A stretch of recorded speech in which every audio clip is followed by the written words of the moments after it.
చాలామంది మా ప్రార్థనకి జవాబు రావట్లేదు ఏంటి, దేవుడు మా ప్రార్థన వింటున్నాడా లేదా అని చాలా నిస్సహాయ స్థితిలో అవిశ్వాసంగా చాలామంది ఉంటారు.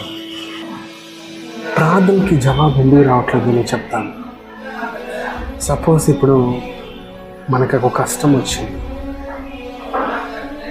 దేవుడు ఆ కష్టాన్ని తీర్చగలిగిన శక్తివంతుడని మనకు తెలుసు, గొప్ప కార్యము చేస్తాడని మనకు తెలుసు. అయినా కూడా మనం దేవునికి ప్రార్థన చేసి వెంటనే విశ్వాసం లేకుండా అవిశ్వాసంతో ఉండి పక్కన వాళ్ళని అడుగుతుంటాం, నాకు సాయం చేయండి.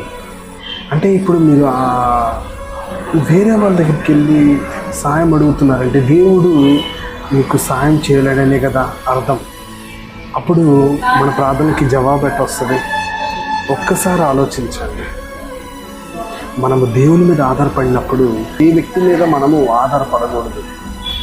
దేవుడు గొప్ప కార్యం చేస్తాడని నమ్మాలి, విశ్వాసంతో ఉండాలి. ఓకేనా?